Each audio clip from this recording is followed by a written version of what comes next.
Hello friends, government job genuine notification channel पर आपका स्वागत है। फ्रेंड्स, आज के इस वीडियो में मैं आपको what is MTS SSC MTS के बारे में जानकारी दूंगी। अगर आप 10th पास हैं और आप सरकारी नौकरी करना चाहते हैं तो आज मैं आपको इस वीडियो में एक ऐसी सरकारी नौकरी के बारे में बताने वाली हूं जिसमें आप 10th के बेस पर अप्लाई कर सकते हैं। जी हाँ फ्रेंड्स, आज इस वीडियो में मैं आपको एमटीएस और एसएससी एमटीएस के बारे में जानकारी दूंगी। यहाँ पर सबसे पहले हम देख लेते हैं किस किस पॉइंट्स पर मैं आपको इस वीडियो में एक्सप्लेन करने वाली हूँ।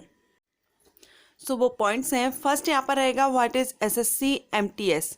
सेकेंड, एसएससी एमटीएस का वर्क क्या रहता है। अगर आप एसएससी एमटीएस के लिए अप्लाई करते हैं देन आपका वर्क क्या रहेगा। एलिजिबिलिटी क्या रहती है। एलिजिबिलिटी में आपको एज लिमिट एंड क्वालिफिकेशन के बारे में बताऊंगी। प्रिपरेशन, आप किस तरह से एसएससी एमटीएस के लिए तैयारी कर सकते हैं। एग्ज़ाम पैटर्न क्या रहता है। एसएससी एमटीएस का एग्ज़ाम पैटर्न क्या रहेगा, इसका सिलेबस क्या रहेगा, आफ्टर जॉब आपकी सैलरी क्या रहेगी and job department. SSC MTS करने के बाद आपकी जो जॉब है वो किस किस डिपार्टमेंट में लग सकती है। ये सारे पॉइंट्स 8 पॉइंट्स हैं जिसको मैं आपको इस वीडियो में एक्सप्लेन करूंगी। लेकिन वीडियो स्टार्ट करने से पहले अगर आपने अब तक चैनल को सब्सक्राइब नहीं किया है, चैनल को सब्सक्राइब कर लीजिए। मैं अपने चैनल पर government job vacancies, Chhattisgarh and central government job vacancies and courses के बारे में जानकारी देती हूँ। तो अगर आप भी ऐसी कोई जानकारी चाहते हैं वैकेंसीज से related, Chhattisgarh state and central government job vacancies से रिलेटेड या कोर्सेज से रिलेटेड आप जानकारी चाहते हैं, चैनल को सब्सक्राइब कर लीजिएगा एंड बेल आइकन को प्रेस कर लीजिएगा ताकि गवर्नमेंट जॉब वैकेंसीज का नोटिफिकेशन टाइम से आपको मिल सके। चलिए अब हम वीडियो स्टार्ट करते हैं और सबसे पहले मैं आपको एक्सप्लेन करती हूँ what is SSC MTS. SSC MTS क्या है। एमटीएस का फुल फॉर्म होता है मल्टीटास्किंग स्टाफ। मल्टीटास्किंग स्टाफ होता है और एमटीएस का एग्ज़ाम एसएससी के द्वारा कंडक्ट कराया जाता है या central government and state government दोनों के द्वारा कराया जाता है। इसमें आपको 3 टाइप्स की जॉब मिलती हैं। फर्स्ट यहाँ पर रहेगा multitasking staff, second non gazetted group C and third रहेगा non ministerial post. Multitasking staff SSC MTS के लिए आप अप्लाई करते हैं तो ये 3 टाइप की जॉब है जो आपको यहाँ पर मिलती है। एसएससी के थ्रू ये एग्ज़ाम कंडक्ट कराया जाता है। चलिए अब हम देखते हैं एसएससी एमटीएस का वर्क क्या होता है।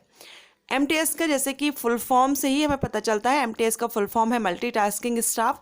मल्टीटास्क, यहाँ पर आपको कई तरह के वर्क करने होते हैं, इसके नेम से ही समझ आता है मल्टीटास्क। एमटीएस अगर आप करते हैं तो आपको यहाँ पर कई तरह के वर्क करने होते हैं जैसे कि चौकीदार, वार्ड ड्यूटी, कार्यालय की साफ़ सफाई करना, पार्क की देखरेख करना, साफ़ सफाई करना, ध्यान रखना। लेकिन अगर आपने कोई डिप्लोमा किया हुआ है, आईटीआई अगर आपने डिप्लोमा किया हुआ है, किसी भी ट्रेड से आपने डिप्लोमा किया हुआ है तो उस ट्रेड से रिलेटेड आपको वर्क यहाँ पर दिया जाता है। एसएससी एमटीएस के लिए अगर आप अप्लाई करते हैं तो आपका वर्क एज अ चौकीदार, बार ड्यूटी, कार्यालय की साफ़ सफाई, पार्क की पौधे की या रूम की देखरेख करना, साफ़ सफाई करना, या आपने एक डिप्लोमा किया हुआ है तो उसके बेस पर भी आपका जो भी ट्रेड है उससे रिलेटेड आपको वर्क दिया जाएगा। नेक्स्ट हम यहाँ पर देखते हैं एलिजिबिलिटी। एलिजिबिलिटी क्या रहेगी। अगर आप एमटीएस के लिए अप्लाई करते हैं, एसएससी एमटीएस के लिए, तो यहाँ पर एलिजिबिलिटी में क्वालिफिकेशन आपका रहेगा 10th पास। आपकी क्वालिफिकेशन 10th पास होनी चाहिए। आप 10th पास आउट हैं तब आप एसएससी एमटीएस के लिए अप्लाई कर सकते हैं। एज लिमिट हम देखें तो यहाँ पर 18 से 25 साल एज लिमिट रखी गई है। 18 से 25 साल जो एज लिमिट है वो जनरल कैटेगरीज के कैंडिडेट के लिए है। अगर आप रिजर्व कैटेगरीज में आते हैं, एससी एसटी या ओबीसी कैटेगरीज में आते हैं, तब आपको सेंट्रल गवर्नमेंट के थ्रू एज रिलैक्सेशन दे दिया जाता है। जनरल कैटेगरीज के लिए जो एज लिमिट रखी गई है वो 18 से 25 साल है एंड रिजर्व कैटेगरीज के लिए सेंट्रल गवर्नमेंट के अकॉर्डिंग जो भी रूल्स है, जिस तरह से भी एज रिलैक्सेशन दिया जाता है वो आपको एसएससी एमटीएस के लिए अगर आप अप्लाई करते हैं तो आपको भी एज रिलैक्सेशन दे दिया जाता है। एलिजिबिलिटी में आपका 10th पास होना जरूरी है। साथ ही साथ अगर आप आईटीआई डिप्लोमा किए हुए हैं तब भी आप इसमें अप्लाई कर सकते हैं। नेक्स्ट हम देखते हैं सिलेबस। सिलेबस क्या रहता है। तो एसएससी एमटीएस का जो सिलेबस है उसमें आपसे general awareness, quantitative aptitude, general intelligence and reasoning के क्वेश्चन किए जाते हैं। सिलेबस में हम बेसिकली जो भी कंपटीशन एग्जाम होते हैं, जिस तरह से क्वेश्चन किए जाते हैं, क्वेश्चन आते हैं, क्वेश्चन पेपर उसी टाइप से क्वेश्चन पेपर आते हैं। आपको general awareness, aptitude, general intelligence and reasoning आपका सिलेबस है। तब आपको यहाँ पर general awareness, quantitative aptitude, general intelligence and reasoning के बारे में आपको पढ़ना होगा, इन पर आपको ध्यान देना होगा। ओके, चलिए अब हम नेक्स्ट देखते हैं एग्जाम पैटर्न। एग्जाम पैटर्न क्या रहता है, तो यहाँ पर 2 स्टेप में आपका एग्जाम होता है। फर्स्ट पेपर आपका ऑब्जेक्टिव टाइप होता है, सेकंड पेपर आपका डिस्क्रिप्टिव टाइप होता है। सो फर्स्ट पेपर जो रहेगा आपका 100 क्वेश्चंस रहते हैं, 90 मिनट का आपको टाइम दिया जाता है। सेकंड स्टेप जो रहेगा, सेकंड पेपर आपका जो रहेगा वो डिस्क्रिप्टिव होता है, जिसमें आपको शॉर्ट ऐसे लेटर लिखना होता है। इसमें आपको 50 क्वेश्चंस रहते हैं एंड 30 मिनट की आपको टाइमिंग दी जाती है। सो जो एग्जाम पैटर्न है वो 2 स्टेप में आपके पेपर होंगे, paper first and paper second. अब हम बात करते हैं प्रिपरेशन। एमटीएस के लिए आप किस तरह से तैयारी कर सकते हैं।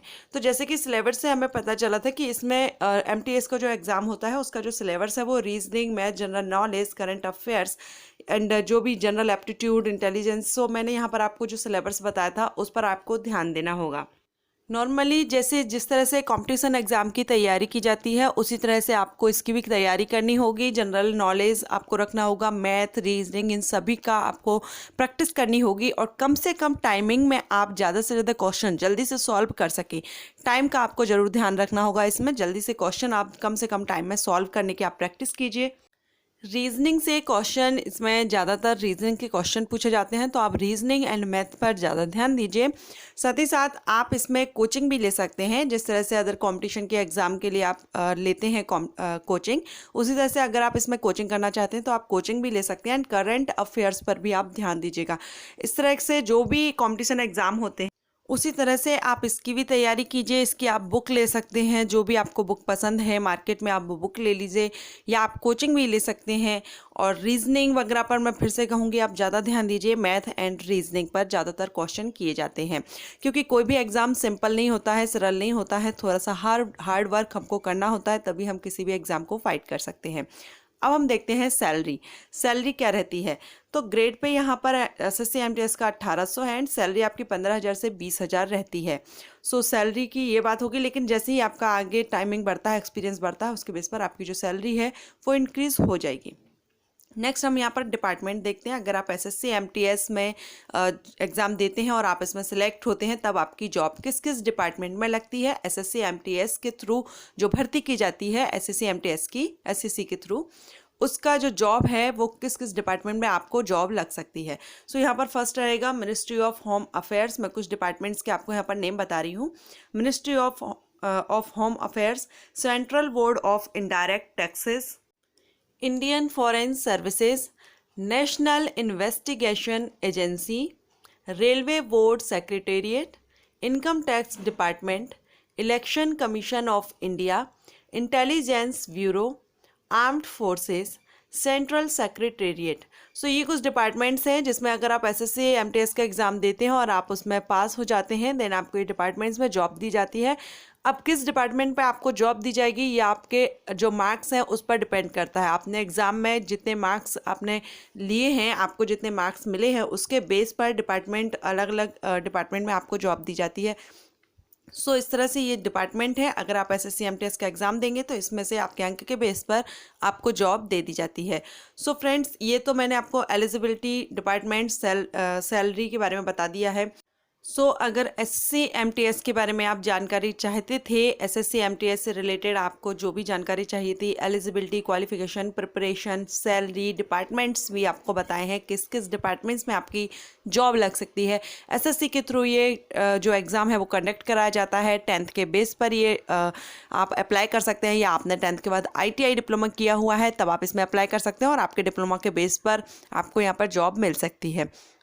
वर्क आपका क्या रहता है, ये सारी जानकारी मैंने आपको इस वीडियो में दी है। सो अगर आप एमटीएस के बारे में जानना चाहते थे तो मुझे लगता है कि इस वीडियो में मैंने सारे पॉइंट्स आपके क्लियर किए हैं, लेकिन फिर भी अगर आपको कोई डाउट है, कोई किसी नॉलेज पर या किसी पॉइंट पर आप कंफ्यूज हो रहे हैं, देन आप मुझे कमेंट ज़रूर कर दीजिएगा। मैं आपका रिप्लाई जल्द से जल्द देने की कोशिश करूँगी। सो अगर आपको ये वीडियो हेल्पफुल रहा हो तो वीडियो को लाइक कर लीजिएगा, चैनल को सब्सक्राइब कर लीजिए एंड बेल आइकन को प्रेस ज़रूर कर लीजिएगा। जैसे कि मैंने आपको स्टार्टिंग में बताया था, government job vacancies and courses के बारे में जानकारी देती हूँ।